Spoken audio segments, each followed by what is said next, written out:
আজ আপনার জন্য লীলা মজুমদারের লেখা ছোট গল্প পেনেটিতে। লীলা মজুমদারের জন্ম ২৬শে ফেব্রুয়ারি ১৯০৮ সালে কলকাতায় জ্যাঠামশাই উপেন্দ্র কিশোর রায়চৌধুরীর বাড়িতে। শিলং পাহাড়ে শৈশব কাটানোর পর ১৯২০ সালে তিনি কলকাতায় ফিরে আসেন। তিনি বরাবর মেধাবী ছাত্রী ছিলেন এবং বিএ ও এমএ পরীক্ষায় প্রথম শ্রেণীতে প্রথম স্থান অধিকার করেন। সাহিত্য চর্চার পাশাপাশি কিছুদিন বেতার প্রযোজনাও করেন তিনি। তাঁর লেখা উপন্যাসের মধ্যে উল্লেখযোগ্য প্রদীপিসির বর্মী বাক্স, হলদে পাখির পালক, বক বদ পালা। এছাড়াও তিনি সন্দেশ পত্রিকার যুগ্ম সম্পাদক ছিলেন বেশ কিছুদিন। রবীন্দ্র পুরস্কার, আনন্দ পুরস্কার, লীলা পুরস্কার, ভারতীয় শিশু সাহিত্য পুরস্কার ইত্যাদি নানা পুরস্কারে সম্মানিত হন তিনি। লেখিকার ৯৯ বছরের পূর্ণ জীবনের অবসান ঘটে ৫ই এপ্রিল ২০০৭ সালে। এই গল্পটি আমরা নিয়েছি সব ভুতুড়ে বইটি থেকে। পেনেটিতে প্রধান চরিত্রে গল্পকার ও শিবু, গল্প পাঠে দীপ, গল্পের সূত্রধার মীর। শুরু হচ্ছে পেনেটিতে।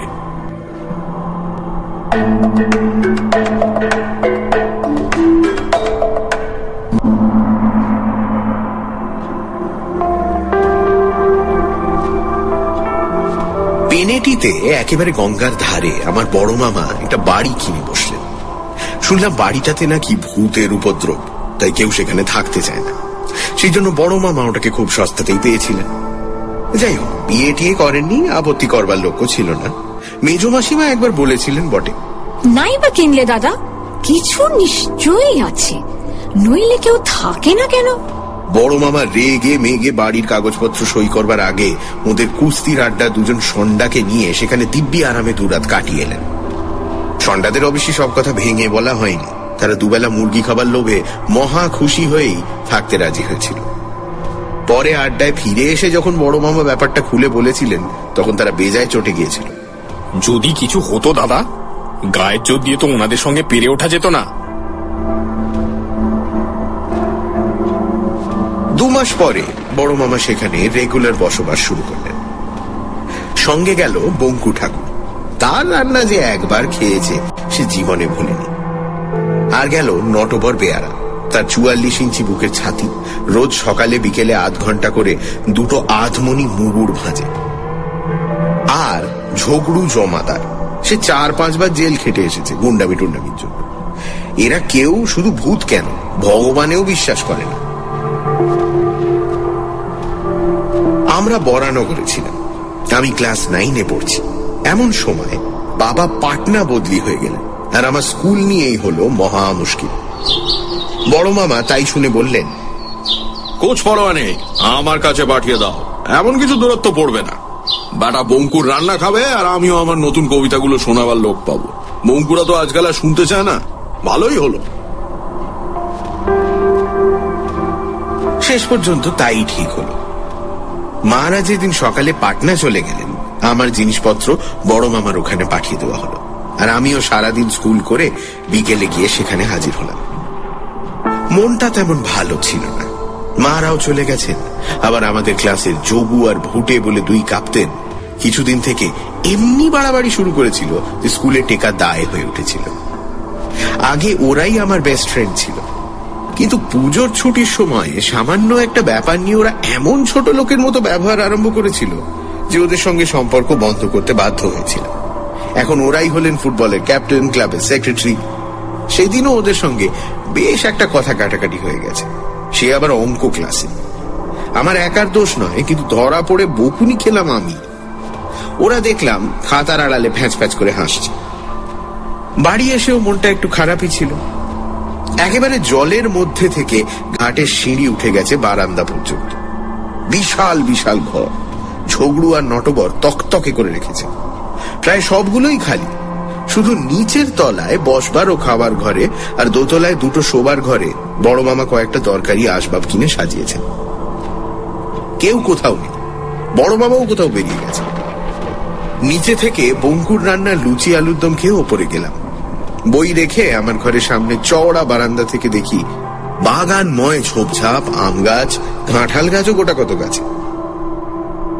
গঙ্গার ধার দিয়ে জবা ফুলের গাছ দিয়ে আড়াল করা একটা সরু রাস্তা একেবারে নদীর কিনারা ঘেঁষে চলে গেছে। সেখানে 3 জন মাঝি গোছের লোক মাছ ধরার ছিপ সারাচ্ছে।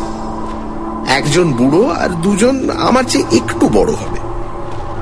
ওখানকারই লোক বোধ হয়। আমাকে দেখতে পেয়ে তারা নিজের থেকেই ডাকলো। দেখতে দেখতে বেশ ভাব জমে গেল। ওরা বলল পেছন দিকের পুকুরে আমাকে মাছ ধরা শেখাবে, আর শনিবার নদীতে জাল ফেলবে, নিশ্চয়ই যেন আসে। বুড়োর নাম শিবু, ছেলে দুটো ওর ভাই, সিজি আর গুজি। বেশ লোকগুলো বাড়ির মধ্যে আসতো টাসতো না, চাকরদের এড়িয়ে চলত। কিন্তু আমার সঙ্গে খুব দহরম মহরম হয়ে গেল। আমাকে সাপ কামড়ানোর ওষুধ, বিছুটি লাগার ওষুধ এইসব শিখে দিল। আমাদের বাগানেই পাওয়া যায়। মামা মাঝে মাঝে খুব রাত করে বাড়ি ফিরত, আর দোতলায় একা একা আমি তো ভয়ে কাঠ হয়ে শুয়ে থাকতাম।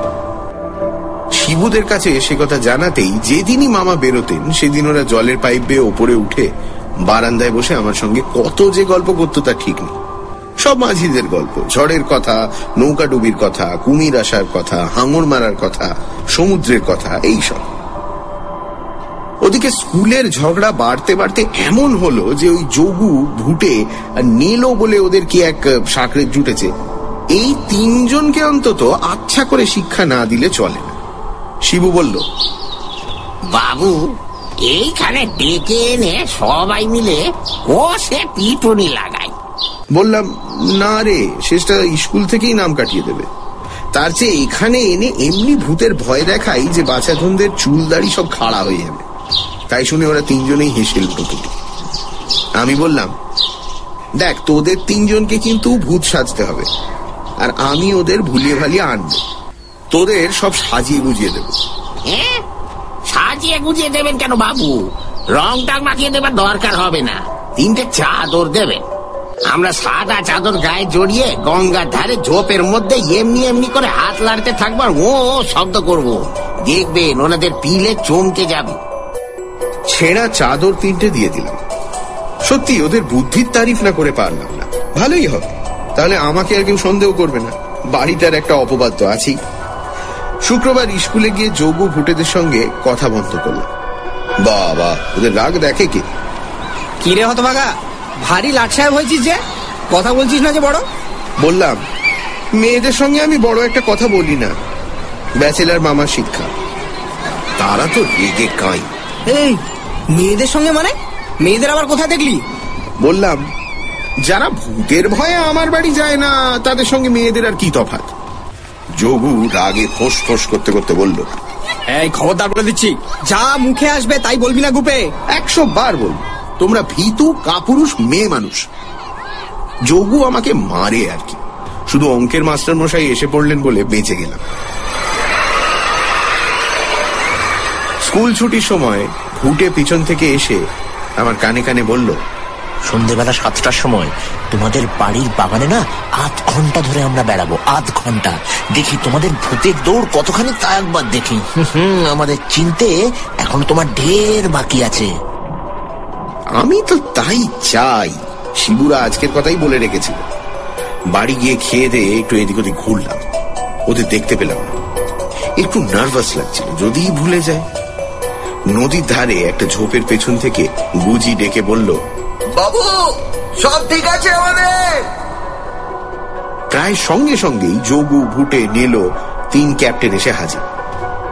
বড় মামা বেরোচ্ছিল, ওদের দেখে আমাকে বললেন, বন্ধুদের কেষ্টনগরে মিষ্টি টিষ্টি দিস, সব একা একা খেয়ে ফেলিস না যেন। কথাটা যেন না বললেই হতো না, ওরা তো হেসেই গড়াগড়ি, যেন ভারী রসিকতা হল। বড় মামা গেলে খাওয়া দাওয়া সেরে বাগানে গেলাম। এক্ষুনি বাছারা টের পাবেন। চারিদিকে অন্ধকার হয়ে এসেছে, একটু একটু করে চাঁদের আলোতে সব যেন কিরকম ছায়া ছায়া দেখাচ্ছে। আমার গা ছমছম করছে। গল্প করতে করতে ওদের গঙ্গার ধারে সেই সরু রাস্তাটায় নিয়ে গেলাম। বাড়ি থেকে এই জায়গাটা আড়াল করা। পথের বাঁক ঘুরতেই আমার শুদ্ধ গায়ে কাঁটা দিল। ঝোপের পাশে 3টে সাদা মূর্তি, মাথা, মুখ, হাত সব ঢাকা। আমার হাত তুলে তুলে যেন ডাকছে, অদ্ভুত একটা শব্দ।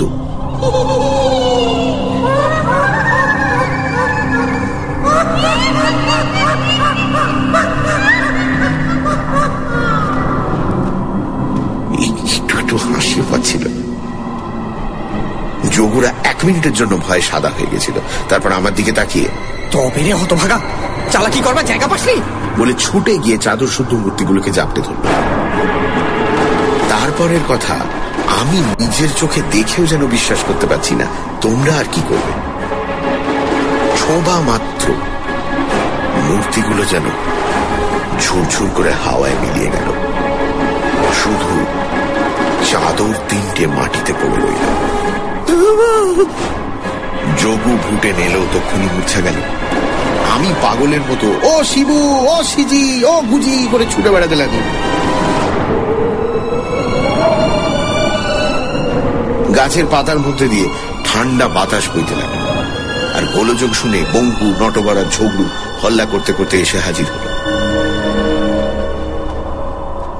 ওরা যোগুদের তুলে ঘরে নিয়ে গেল। চোখে মুখে জল দিল। আমার গায়ে মাথায়ও মিছি মিছি 1 বালতি জল ঢালল। মামাকেও পাড়া থেকে ডেকে আনা হলো। এসেই আমাকে কি বকুল, বল লক্ষ্মী ছাড়া চাদর নিয়ে গিয়েছিলি কেন? যত বলি শিবু, সিজি, গুজির কথা কেউ বিশ্বাস করে না। তারা আবার কি? এতদিন আছি, কেউ তাদের কোনোদিন দেখেনি, শোনেনি, এ আবার কি কথা? আন তাহলে তাদের খুঁজে জানিয়ে। কিন্তু তাদের কি আর কখনো খুঁজে পাওয়া যায়?